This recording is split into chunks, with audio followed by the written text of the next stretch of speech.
define cyberspace? Cyberspace is a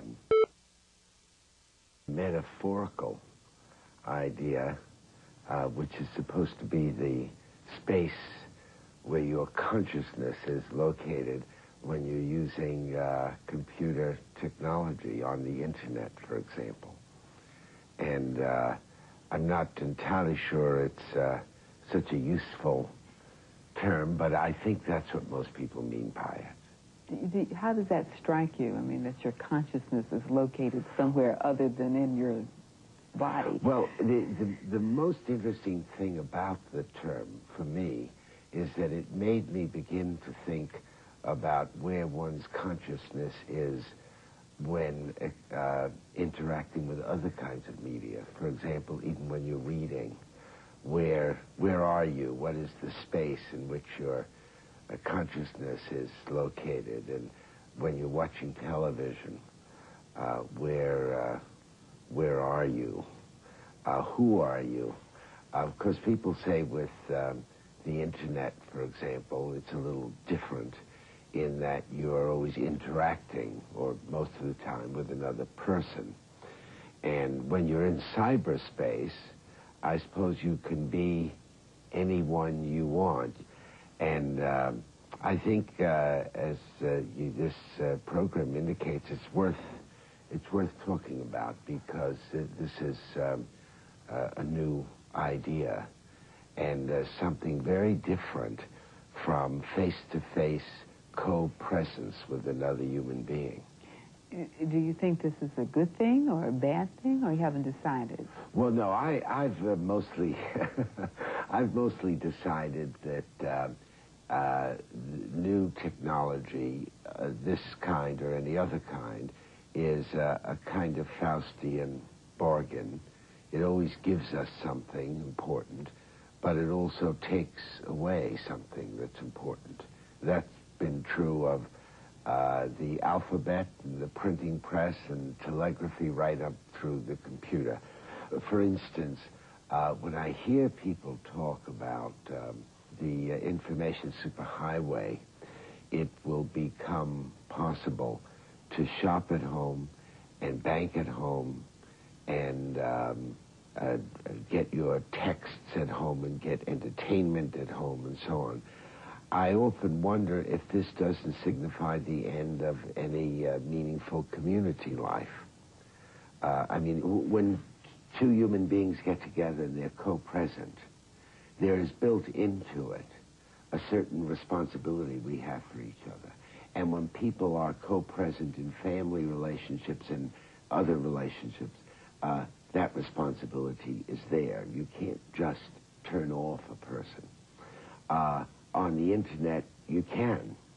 And I wonder if this doesn't diminish that built-in human sense of responsibility we have for each other. Then also, one wonders about social skills. That, after all, talking to someone on the internet is a different proposition from being in the same room with someone. Not in terms of responsibility, but just in terms of revealing who you are and discovering who the other person is. As a matter of fact, I'm one of the few people, not only that you're likely to interview, but maybe even ever meet, who is opposed to the use of personal computers in school. Because school, it seems to me, has always largely been about how to learn as part of a group. School has never really been about individualized learning, but about how to be socialized as a citizen and as a human being, so that we have important rules in school, always emphasizing the fact that one is part of a group. And I worry about the personal computer because it seems once again to emphasize individualized learning and individualized activity. What images come to your mind when you think about what our lives will be like in cyberspace? Well, the worst images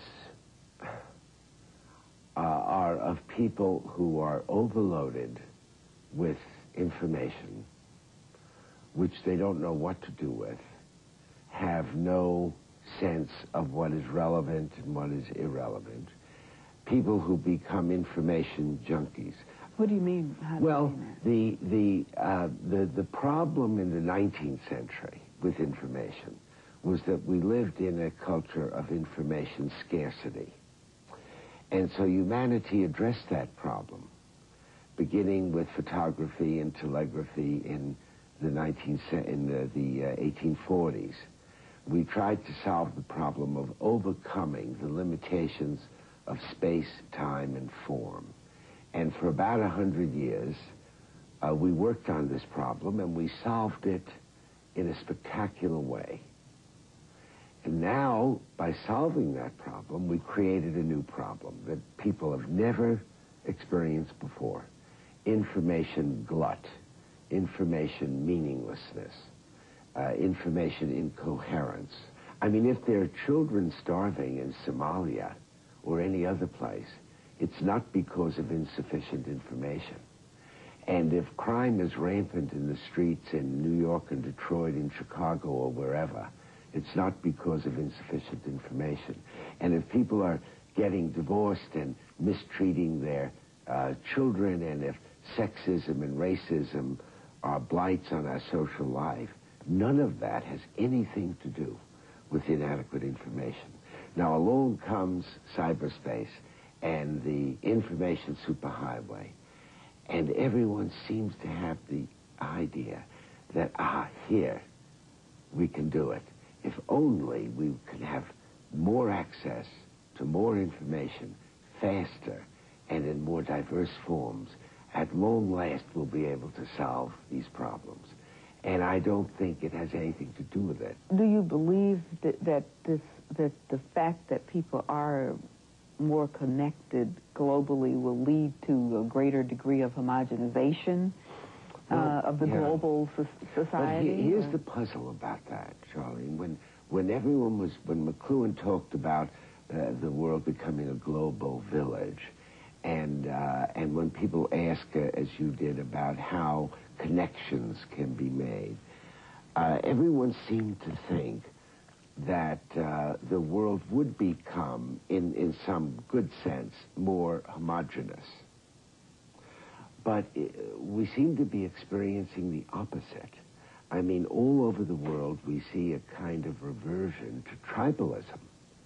People are going back to their tribal roots in order to find a sense of identity. I mean, we see it in Russia, in Yugoslavia, in Canada, in the United States. I mean, in our own country.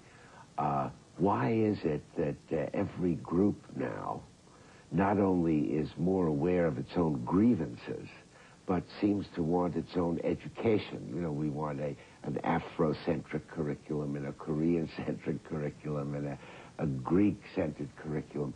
What is it about all this globalization of communication that is making people return to to smaller units of identity? It's a puzzlement.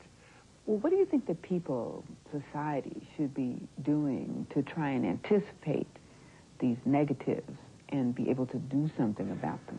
I think everyone should be sensitive to certain questions. For example, when confronted with a new technology, whether it's a cellular phone or high-definition television or cyberspace or internet, one question should be, what is the problem to which this technology is a solution? And the second question would be, whose problem is it actually? And the third question would be, if there is a legitimate problem here that is solved by the technology, what other problems will be created by my using this technology? About 6 months ago, I bought a new Honda Accord, and the salesman told me that it had cruise control. And I asked him, what is the problem to which cruise control is the solution. By the way, there's an extra charge for cruise control. And he said no one had ever asked him that before, but then he said, well, it's the problem of keeping your foot on the gas. And I said, well, I've been driving for 35 years. I'd never found that to be a problem. I mean, am I using this technology, or is it using me? Because in a technological culture, it is very easy to be swept up in the enthusiasm for technology, and of course, all the technophiles that are around, all the people who adore technology and are promoting it everywhere you turn. Well, Neil Postman, thank you for all of your cautions. Thank you.